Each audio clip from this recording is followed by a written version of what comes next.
সেই অপশাসনৰ পৰা মুক্তি দি এখন স্বৰাজ ৰাষ্ট্ৰ গঠন কৰিব পৰা যায় আৰু এই ক্ষেত্ৰত অসমৰ বিভিন্ন প্ৰান্তত এই সেনানীসকলে যেনেধৰণে আগুৱাই গৈছিল এই গহপুৰ অঞ্চলৰো মুক্তি যুঁজাৰুসকলে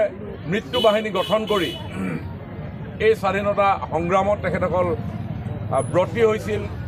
আৰু এই স্বাধীনতা সংগ্ৰামৰ এই মুক্তি বাহিনীত এই বৰঙাবাৰীৰে এগৰাকী যুৱতীয়েও নেতৃত্ব গ্ৰহণ কৰিছিল আৰু 1942 চনৰ 20 ছেপ্টেম্বৰ তাৰিখে এই গহপুৰ থানাত আমাৰ দেশৰ স্বাভিমানৰ বাবে ব্ৰিটিছৰ শাসনৰ পৰা আমাৰ ৰাষ্ট্ৰক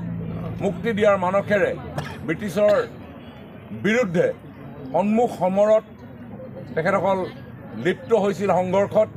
আৰু আমাৰ স্বাভিমানৰ এই পতাকা এই গহপুৰ থানাত উত্তোলন কৰাৰ যি প্ৰয়াস আছিল আৰু প্ৰয়াসৰ ফলশ্ৰুতিত ব্ৰিটিছ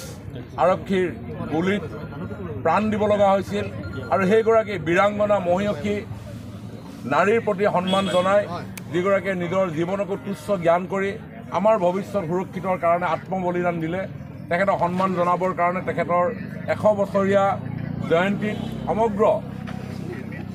বিশ্বনাথ জিলাৰ ৰাইজ অসমৰ ৰাইজ গহপুৰবাসীৰ ৰাইজ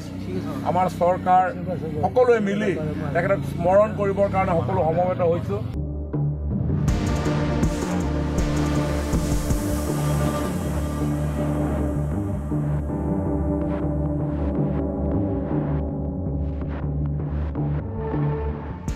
সেই অপশাসনৰ পৰা মুক্তি দি এখন স্বৰাজ ৰাষ্ট্ৰ গঠন কৰিব পৰা যায় আৰু এই ক্ষেত্ৰত অসমৰ বিভিন্ন প্ৰান্তত এই সেনানীসকলে যেনেধৰণে আগুৱাই গৈছিল এই গহপুৰ অঞ্চলৰো মুক্তি যুঁজাৰুসকলে মৃত্যু বাহিনী গঠন কৰি এই স্বাধীনতা সংগ্ৰামত তেখেতসকল ব্ৰতী হৈছিল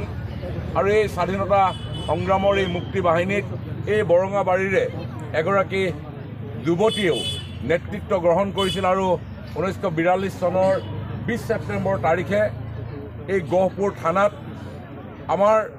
দেশৰ স্বাভিমানৰ বাবে ব্ৰিটিছৰ শাসনৰ পৰা আমাৰ ৰাষ্ট্ৰক মুক্তি দিয়াৰ মানসেৰে ব্ৰিটিছৰ বিৰুদ্ধে সন্মুখ সমৰত তেখেতসকল লিপ্ত হৈছিল সংঘৰ্ষত আৰু আমাৰ স্বাভিমানৰ এই পতাকা এই গহপুৰ থানাত উত্তোলন কৰাৰ যি প্ৰয়াস আছিল আৰু প্ৰয়াসৰ ফলশ্ৰুতিত ব্ৰিটিছ আৰক্ষীৰ গুলীত প্ৰাণ দিব লগা হৈছিল আৰু সেইগৰাকী বীৰাংগনা মহিয়সী নাৰীৰ প্ৰতি সন্মান জনাই যিগৰাকীয়ে নিজৰ জীৱনকো তুচ্ছ জ্ঞান কৰি আমাৰ ভৱিষ্যত সুৰক্ষিতৰ কাৰণে আত্মবলিদান দিলে তেখেতক সন্মান জনাবৰ কাৰণে তেখেতৰ 100 বছৰীয়া জয়ন্তীত সমগ্ৰ বিশ্বনাথ জিলাৰ ৰাইজ অসমৰ ৰাইজ গহপুৰবাসীৰ ৰাইজ আমাৰ চৰকাৰ সকলোৱে মিলি তেখেতক স্মৰণ কৰিবৰ কাৰণে সকলো সমবেত হৈছোঁ।